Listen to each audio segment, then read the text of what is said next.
Hello and welcome again to my YouTube classes All Accounting. Dear students, जैसा कि आप जानते हैं कि हमने एक अकाउंटिंग का एक बहुत ही इंपॉर्टेंट चैप्टर स्टार्ट किया है, जिस चैप्टर को हम अकाउंटिंग इक्वेशन के नाम से जानते हैं। इस चैप्टर पे, इस टॉपिक पे हमारा ये दूसरा लेक्चर है और पहले लेक्चर में हमने डिस्कस किया कि अकाउंटिंग इक्वेशन क्या है, इसके क्या कंपोनेंट्स हैं, इसकी क्या एप्लीकेबिलिटी होती है, ये हमें क्या सजेस्ट करती है। That all has been discussed in the first lecture. तो उस लेक्चर में मैंने आपको ये भी कहा कि अकाउंटिंग इक्वेशन जो है ये एक्चुअली एक न्यूमेरिकल टॉपिक है और हमारी क्लास 11th की अकाउंटिंग का पहला न्यूमेरिकल यूनिट है ये। तो इसलिए आज के लेक्चर में हम सीधे अकाउंटिंग इक्वेशन का जो न्यूमेरिकल है वो देखेंगे, वो क्या होता है और कैसे सॉल्व किया जाता है। तो आगे बढ़ने से पहले मैं आपको याद दिलाऊं कि अकाउंटिंग इक्वेशन जो है तो ये भी एक मैथमेटिकल एक्सप्रेशन ही होता है। इसके भी दो साइड्स होते हैं और ये दो साइड्स बराबर होते हैं, क्योंकि equation is a mathematical expression having two sides and both the sides are equal to each other. तो इसी तरह अकाउंटिंग इक्वेशन भी एक एक्सप्रेशन है जिसके दो साइड्स होते हैं और दो साइड्स आपस में बराबर होते हैं। और दो साइड्स क्या है? That is first is called source and the second one is called resource. Source में क्या आता है? सोर्स में आता है पैसा कहां से है। सोर्स का मतलब होता है बिजनेस में पैसा कहां से आता है। बिजनेस में पैसा आता है ओनर्स इक्विटी से और लायबिलिटी से। ओनर्स इक्विटी का मतलब होता है बिजनेसमैन, यानी खुद बिजनेसमैन, बिजनेस का मालिक पैसा देता है, या बिजनेस का मालिक, या बिजनेस है नहीं, बिजनेस का मालिक नहीं, क्योंकि हम जो कर्जा लेते हैं वो बिजनेस के नाम से ही लेते हैं और बिजनेस में जो पैसा आता है वो कर्जे से आता है। यानी बिजनेसमैन जो है, बिजनेस जो है, इसके पास जो पैसा होता है, पैसा जो आता है, सोर्स जो होता है फाइनेंस का, या तो वो बिजनेस का मालिक होता है या वो कर्जा होता है। बिजनेस या तो कर्जा लेता है आउटसाइडर से या कर्जा लेता है मालिक से, और मालिक के कर्जे को हम बोलते हैं ओनर्स इक्विटी। ये भी कर्जा ही है। मालिक जो पैसा बिजनेस में लगाता है उसको भी कर्जा ही ट्रीट किया जाता है, उसको सोर्स में ही ट्रीट किया जाता है, लायबिलिटी में ट्रीट किया जाता है, because we treat business and businessman two separate entities, यानी business is separate, businessman is separate, and because of this concept we treat जो बिजनेसमैन का पैसा है वो बिजनेस के लिए कर्जा होता है, लेकिन उसको अलग नाम से लिखते हैं। और नाम क्या लिखते हैं? Owners equity. ओनर्स इक्विटी का मतलब होता है जो कुछ भी मालिक की रकम बिजनेस के पास होती है उसको बोलते हैं ओनर्स इक्विटी। और दूसरा होता है लायबिलिटीज। लायबिलिटी का मतलब होता है बिजनेस ने जो कर्जा लिया होता है, दैट इज कॉल्ड लायबिलिटीज। और ये दोनों बराबर होते हैं किसके? एसेट्स के। एसेट का मतलब होता है रिसोर्स और रिसोर्स का मतलब होता है बिजनेस की प्रॉपर्टी। बिजनेस जो प्रॉपर्टी इस्तेमाल करके बिजनेस का काम करता है। That has already been discussed with you in the first lecture. तो ये जो होते हैं ये बिजनेस के यानी बिजनेस ओनर्स इक्विटी और लायबिलिटी जो होती है, ये इक्वेशन कहती है कि ये हमेशा बराबर होती है एसेट के। लेकिन ये सिर्फ कहने की बात नहीं है, हमें सिर्फ कहना नहीं है कि ये बराबर होते हैं। Let us prove it with these examples, with these transactions and events. we'll put in transactions और events को हम यहां पुट करेंगे, अकाउंटिंग इक्वेशन में डालेंगे और देखेंगे कि क्या सही में, क्या वाकई में ये बराबर होते हैं कि नहीं। और इनको प्रूव करना ही हमारा जो है अकाउंटिंग इक्वेशन का न्यूमेरिकल है, कोई और न्यूमेरिकल नहीं है। अकाउंटिंग जो है ये अलग किस्म का न्यूमेरिकल होता है। It is not like mathematics. इसको कमर्शियल मैथमेटिक्स कहते हैं। You can not expect the numerical which is find in pure mathematics और स्टैटिस्टिक्स। ये अलग तरह का न्यूमेरिकल होता है और यहाँ का न्यूमेरिकल ऐसा ही होता है जैसे मैं आपको बोल रहा हूं। इन सारी ट्रांजैक्शंस को एक एक करके इसमें डाला जाएगा, इसमें लिखा जाएगा। मैं आपको दिखाऊंगा कैसे लिखा जाता है और हम प्रूव करेंगे कि हर एक सिचुएशन में ये अकाउंटिंग इक्वेशन जो है ये बैलेंस होती है। तो let us straight away go to the first transaction. और इन्हीं ट्रांजैक्शंस की बाद में हमें रिकॉर्डिंग भी करनी है, इसलिए मैं बोल रहा हूं कि इक्वेशन, अकाउंट इक्वेशन समझना बहुत जरूरी है, क्योंकि जिन ट्रांजैक्शंस को अभी आप अकाउंटिंग इक्वेशन में डाल रहे हो प्रूव करने के लिए, इन्हीं ट्रांजैक्शनों को कल आपने रिकॉर्ड भी करना है, जर्नल में, लेजर में रिकॉर्ड करना है। तो वो हम तभी देखेंगे। फिलहाल हम इन ट्रांजैक्शंस को इस अकाउंट इक्वेशन में कैसे दिखाया जाता है और कैसे बैलेंस होता है, let us try to see this, let us try to prove this. तो पहली जो ट्रांजैक्शन है, बिजनेस की पहली ट्रांजैक्शन जो होती है वो होती है business started with cash ₹1 lakh. मैं सिंपल बिल्कुल रख रहा हूं। I'm not putting complexities in these transactions, क्योंकि पहला लेक्चर है तो बिल्कुल सीधे सीधे हम चलेंगे, बिल्कुल आसान ट्रांजैक्शन उसको हम समझने की कोशिश करेंगे और यहां हम इसको प्रूव करेंगे कि अकाउंटिंग इक्वेशन बैलेंस होती है कि नहीं होती है। तो पहली ट्रांजैक्शन जो है वो है बिजनेस स्टार्टेड विद कैश ₹1,00,000। मतलब क्या है कि बिजनेस को स्टार्ट किया गया। बिजनेस को स्टार्ट करने वाला कौन होता है? बिजनेस का मालिक होता है, बिजनेस मैन होता है, और उसने स्टार्ट किया है बिजनेस को 1,00,000 से। मतलब क्या इसका? 1,00,000 से स्टार्ट किया। क्या 1,00,000 किसी किस्म का स्विच होता है तो स्टार्ट हो जाएगा? नहीं, it is not like that. इसका मतलब है कि बिजनेसमैन ने अपनी पर्सनल प्रॉपर्टी से 1,00,000 रुपया उठा के बिजनेसमैन को दे दिया। अब बिजनेस के पास ये 1,00,000 रुपया है कैश में। तो बिजनेस के पास क्या आया? बिजनेस के पास आया कैश 1,00,000 रुपया। ये 1,00,000 रुपया किसने दिया? ये दिया है बिजनेसमैन। इट इज मतलब ये जो है ये क्वाइट अंडरस्टूड है कि ये 1,00,000 रुपया बिजनेसमैन ने ही दिया, कोई और गैर तो नहीं देगा ना। बिजनेस स्टार्ट करने वाला ही देगा ना, यानी बिजनेस का मालिक ही देगा। तो बिजनेस के मालिक ने बिजनेस को 1,00,000 रुपया दिया। अब इससे अकाउंट इक्वेशन में इसको कैसे लिखेंगे? इसको लिखेंगे बिजनेस के पास आया है कैश 1,00,000 रुपया, तो हम यहां लिखेंगे तो ऑनर्स इक्विटी को हम यहां कैपिटल लिखते हैं। लायबिलिटी जो है ये होता है क्रेडिटर्स, और एसेट्स में हमारा पहला एसेट जो है वो है कैश। ऑनर्स इक्विटी को कैपिटल भी लिखा जाता है। कैपिटल का मतलब होता है वो सारा पैसा जो बिजनेसमैन ने बिजनेस को दिया, उसको हम कैपिटल बोलते हैं। और ऑनर्स इक्विटी हम क्यों लिखते हैं? क्योंकि बिजनेस उसके पास इसके बाद जो बिजनेस कमाता है वो भी बिजनेसमैन का ही होता है और उसको भी कैपिटल के साथ ही ऐड किया जाता है। और जब उस कमाई को कैपिटल के साथ ऐड किया जाता है तो वो बनता है ऑनर्स इक्विटी, यानी ऑनर्स का कितना पैसा बिजनेस के पास है, दैट्स कॉल्ड ऑनर्स इक्विटी। उसके बाद लायबिलिटी का मतलब कर्जा, और क्रेडिटर्स का मतलब होता है कर्जदार जिन्होंने कर्जा दिया है। और कैश, कैश मीन्स नकद, जो हमारे पास रकम होती है। तो पहली ट्रांजैक्शन में बिजनेस के पास आया कैश 1,00,000 रुपया। ये कैश किसने दिया? बिजनेसमैन ने दिया। बिजनेसमैन के कर्जे को क्या बोलते हैं? बिजनेसमैन के कर्जे को बोलते हैं कैपिटल। तो पहली ट्रांजैक्शन में हमारे पास कैपिटल आया है 1,00,000 रुपया। कर्जा हमने कुछ लिया नहीं है। पहली ट्रांजैक्शन में हमने सिर्फ बिजनेसमैन से पैसा लिया है, कर्जा कुछ लिया नहीं है। तो इसके बाद कर्जा नहीं है तो कर्जा हम 0 लिखेंगे। लेकिन हमारे पास आया क्या? रिसोर्स क्या हमारे पास आया? हमारे पास कैश भी आया 1,00,000 रुपया। पहली ट्रांजैक्शन में हमारे पास बिजनेस स्टार्टेड विद कैश, तो बिजनेस के पास क्या आया? बिजनेस के पास आया कैश 1,00,000 रुपया, और बिजनेस को कर्जा भी चढ़ गया बिजनेसमैन का 1,00,000 रुपया, जिसको हम कैपिटल कहते हैं। ये बिजनेस की तरफ से अकाउंटिंग इक्वेशन बन रही है, न कि बिजनेसमैन की तरफ से। Don't think like a businessman. जब आपको ये समझना है तो आपको इस तरह समझना है कि आप बिजनेस हो, बिजनेस की तरफ से सोच रहे हो, तभी जाके आपको कोई कंफ्यूजन नहीं होगा। लेकिन अगर आप बिजनेसमैन की तरफ से सोचोगे तो यहां तो कंफ्यूजन होना ही है। तो we make accounting, we do accounting, we make accounting equation from the point of view of business. Business की तरफ से सोच के हमें अकाउंटिंग इक्वेशन करनी है। तो बिजनेस की तरफ से सोच के बिजनेस के पास आया कैश 1,00,000 रुपया। ये कैश किसने दिया? ये बिजनेसमैन ने दिया। तो बिजनेसमैन जो भी हमें देता है उसको हम कैपिटल बोलते हैं। तो यहां से कैपिटल 1,00,000 रुपया और यहां से कैश 1,00,000 रुपया, तो हो गया बराबर। This source is capital 1,00,000 and the resource is cash ₹1,00,000. Cash is our asset. ये कैश हमारी प्रॉपर्टी होती है। This you too know. हमने वो डिस्कस किया है अकाउंटिंग टर्मिनोलॉजी में, वहां आप देखोगे एसेट्स को मैंने डिस्कस किया है। वहां आप देखो कौन कौन सा एसेट हमारे पास होता है। तो कैश भी एक एसेट, कैश भी एक प्रॉपर्टी कहलाता है। तो प्रॉपर्टी हमारे पास, रिसोर्स हमारे पास 1,00,000 रुपया, कर्जा भी हमारे पास 1,00,000 रुपया। ये के लिए कर्जा किसने दिया? ये दिया है बिजनेसमैन ने। बिजनेसमैन के कर्जे को हम बोलते हैं capital. Now the next one, borrowed from SBI ₹50,000। अब हमें लगता है कि 1,00,000 हमारे लिए काफी नहीं है, तो इसलिए हमने कर्जा लिया है। किससे कर्जा लिया है? स्टेट बैंक ऑफ इंडिया से हमने 50,000 रुपए का कर्जा लिया है। स्टेट बैंक ऑफ इंडिया जब 50,000 रुपया हमें कर्जा देगा, उन्होंने दिया, तो वो 50,000 रुपया जो हमारे पास आएगा वो क्या होगा? वो भी तो कैश ही होगा ना। That is again in the form of cash. तो हम यहां लिखेंगे कैश हमारे पास और 50,000 रुपया आया। लेकिन ये पैसा जो है ये हमने स्टेट बैंक ऑफ इंडिया से लिया, मालिक से नहीं लिया। तो इसका मतलब ये है कि स्टेट बैंक ऑफ इंडिया का हमें कर्जा चढ़ गया। तो क्या चढ़ गया? लायबिलिटी। इसका मतलब इस इक्वेशन में यानी इस ट्रांजैक्शन में यहां से क्रेडिटर्स भी बन गया।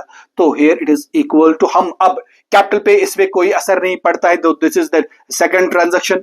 तो अब हमारी इक्वेशन क्या बनेगी? नई इक्वेशन क्या बनेगी? इसको ऐसे लिखना होता है। So the new equation will be, हमारी नई इक्वेशन होगी कैपिटल 1 लाख रुपीज, क्रेडिटर जो है लायबिलिटी जो है दैट इज 50,000 रुपीज, और हमारा कैश जो है वो that is 1,50,000 rupees. Simple. Again it is balanced. Capital is 1 lakh, creditors 50,000 and cash हमारे पास अब है दैट इज 1,50,000। कैश कैसे 1,50,000 हो गया? 1 लाख रुपया ऑनर्स इक्विटी है और 50,000 रुपया हमारा कर्जा है। तो जितना हमारा सोर्स है उतना ही हमारा रिसोर्स भी बन गया। Very simple. और दिखाने का तरीका ये है, इसको इसके साथ ऐड करके नई इक्वेशन बनती है। तो इसका मतलब हमारे बिजनेस की पोजीशन इस वक्त ये है, हमारे बिजनेस में रिसोर्स 1.5 लाख का है, ये कैश हमारे पास है in the form of cash, और हमारे पास बिजनेस में जो कर्जा है वो भी 1.5 लाख का है, और 1.5 लाख में से ऑनर का पैसा 1 लाख रुपया है और लायबिलिटी हमारी 50,000 है। तो this is what it is. It is the sort of information. तो ये अकाउंटिंग इक्वेशन जो है इंफॉर्मेशन हमें देती है कि हमारे बिजनेस की पोजीशन इस वक्त क्या है at after second journey, after second transaction. Now the third transaction is cash deposited into bank 40,000 rupees. यानी इसका मतलब यह कि हमने बैंक अकाउंट खोला है और बैंक अकाउंट में हमने इस कैश में से 40,000 निकाल के बैंक अकाउंट में जमा किए। तो बैंक अकाउंट में जो पैसा जाएगा वो भी तो हमारा ही है ना, वो भी तो हमारा ही पैसा है, वो भी तो हमारा एसेट है। इसलिए हम यहां और एक एसेट ऐड करेंगे, हम यहां लिखेंगे बैंक। बैंक का मतलब जेड के बैंक एसबीआई नहीं है। बैंक का मतलब यहां पर होता है हमारा बैंक अकाउंट, जो हमने किसी बैंक में ओपन किया है वो अकाउंट जो है वहां पर, वही उसको हम बैंक लिखते हैं। तो उस अकाउंट में, उस बैंक में अब कितना पैसा गया? तो it is the third one.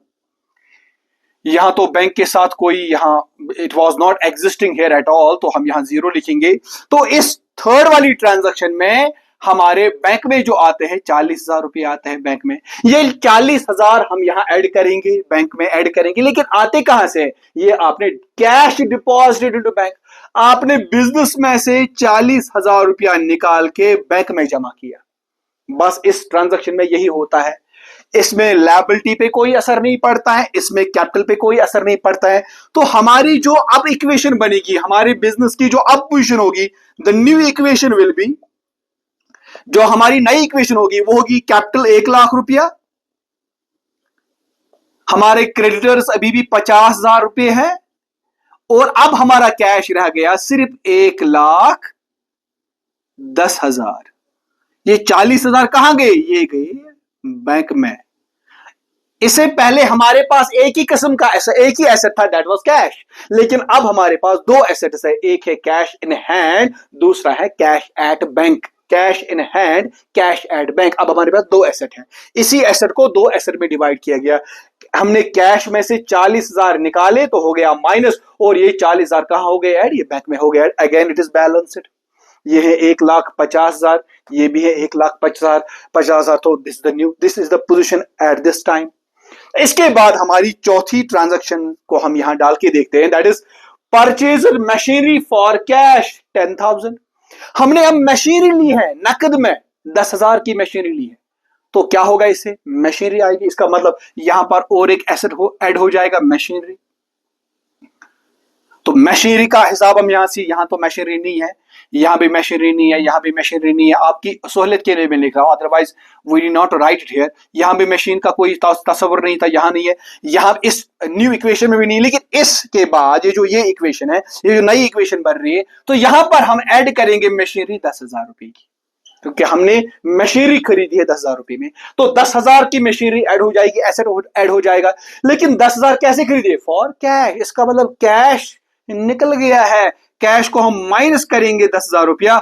यहां इसको बैंक के साथ कोई छेड़छाड़ नहीं होगी, तो कैश में 10,000 माइनस होगा और मशीन 10,000 के मशीन ऐड हो जाएगी। Here it is same, there is no difference in capital as well as in liability. तो कैपिटल और लायबिलिटी पे कोई असर नहीं पड़ रहा है। तो न्यू इक्वेशन हमारी क्या होगी? न्यू इक्वेशन हमारी होगी the capital is 1 lakh again, the creditors are again 50,000, it is equal to, अब हमारे पास यहां 1 लाख रुपया रह गया ये कैश, और 40,000 हमारा क्या है? बैंक में है, और अब हमारे पास मशीनरी जो है 10,000 की है। तो इस वक्त की जो पोजीशन बिजनेस की है eight this point of time, again it is 1,50,000, it is again 1,50,000। लेकिन हमें कहता क्या? हमें कहता है आपका जो सोर्स है ये है 1,50,000।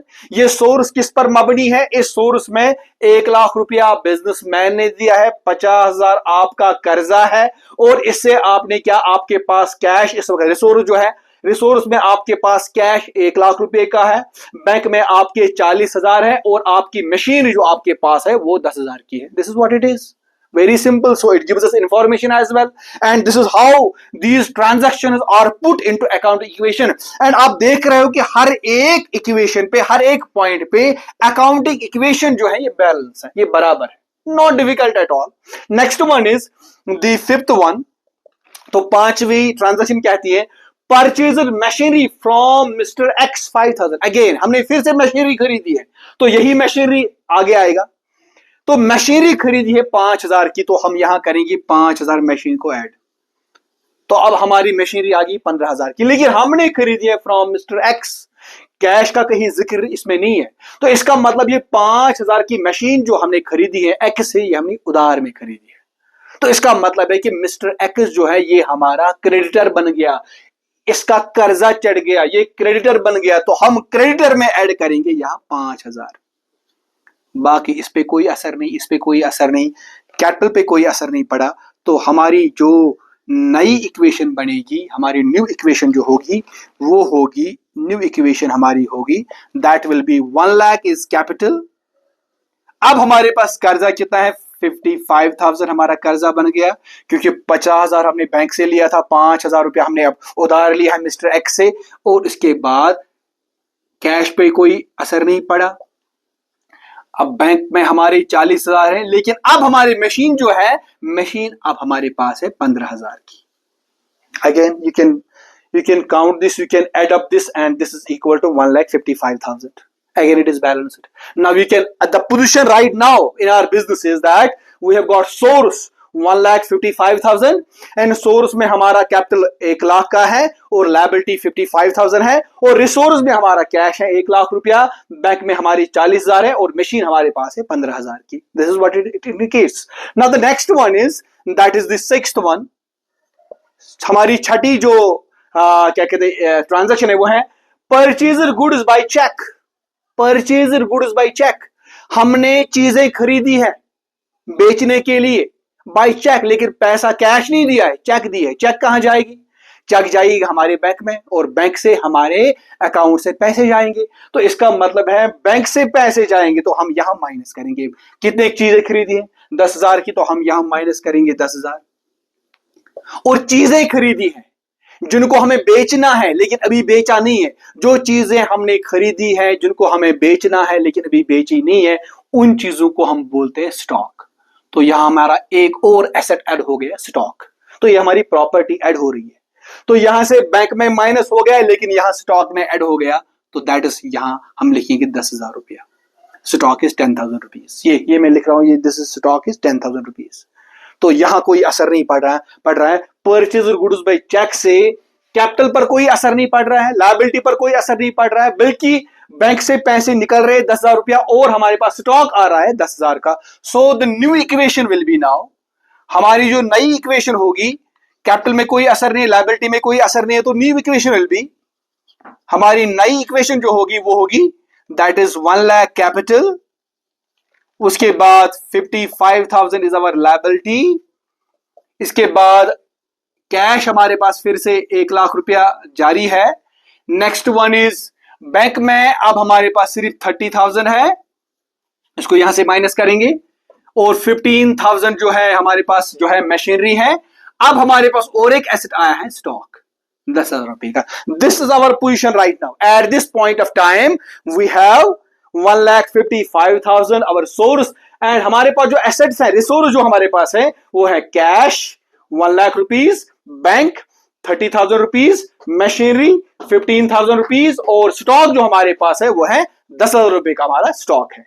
Now the last entry for today, that is cash pay to mister X 3,000 rupees. Mister X, यहां पर मिस्टर एक्स से हमने 5,000 की मशीनरी ली थी, अब हम उसको पैसा दे रहे हैं 3,000 रुपया. मिस्टर एक्स को हमने 3,000 रुपये पैसे दिए, 3,000 रुपये चुकाए. तो जब हम उसको पैसा देंगे 3,000 रुपया, तो पैसा जाएगा, हम कैसे माइनस करेंगे 3,000 रुपया, और मिस्टर एक्स को दे रहे हैं तो हम कर्जा भी कम कर रहे हैं ना. मिस्टर एक्स का कर्जा कितना था? 5,000 रुपया. तो 5,000 में से हम यहां कर्जा हमने यहां लिखा है, तो कर्जे में से भी हम 3,000 माइनस करेंगे, कैश में से भी 3,000, क्योंकि जब हम मिस्टर एक्स को पैसे देंगे तो एक तो पैसा कम हो यानी कैश कम हो जाएगा, और दूसरा मिस्टर एक्स का कर्जा भी कम हो जाएगा, क्योंकि कर्जे में मिस्टर एक्स का कर्जा क्रेडिटर्स में ऐड हो चुका है, तो इसलिए हम यहां से भी माइनस करेंगे. तो कैपिटल पे कोई असर नहीं पड़ रहा है, इस पे कोई असर नहीं है, यहां इट इज अनइफेक्टेड. तो हमारी जो अकाउंटिंग इक्वेशन पे जो हमारी नई बनेगी, न्यू इक्वेशन हमारी होगी, that will be capital 1 lakh. अब हमारे पास लायबिलिटी जो है ये रह गई अब 52,000 ओनली. अब हमारे पास जो कैश है दैट इज 97,000 हमारे पास कैश रह गया. अब हमारे पास जो बैंक में है 30,000 है, नो चेंज. 15,000 हमारा मशीनरी है और 10,000 हमारा स्टॉक है. That is the last accounting equation so far this transactions are concerned. तो at the end of this 7th transaction, the position of our business as per accounting equation is this. हमारे business की position क्या है? That we have got a source of, यानी कर्जा जो हमारे business को है वह है 1,52,000 यानी 1,52,000. और इस सोर्स से जो रिसोर्स हमारे पास इस वक्त मौजूद है, रिसोर्स हमारे पास है कैश 97,000, बैंक 30,000, मशीनरी 15,000, और स्टॉक जो हमारे पास है वो है 10,000. इसको जब ऐड करेंगे ये निकलता है 1,52,000. तो again at this point of time our accounting equation is again balanced. Now we proved it. मैंने पहले ही आपको कहा कि हमें ये बोलना नहीं है कि अकाउंटिंग इक्वेशन बराबर होती है, but we have to prove it, and we proved this that every point of time at every transaction this accounting equation always balances, and this accounting equation also suggests us things. ये हमें information भी देती है कि हर point of time पे हमारे business की position क्या है, हमारे बिजनेस में सोर्स कितना है और रिसोर्स कितना है. तो I have tried to make you understand how accounting equation is made and how it is balanced and how transactions and events are put into accounting equation so that to find out whether it is balanced or not. I hope you have understood this.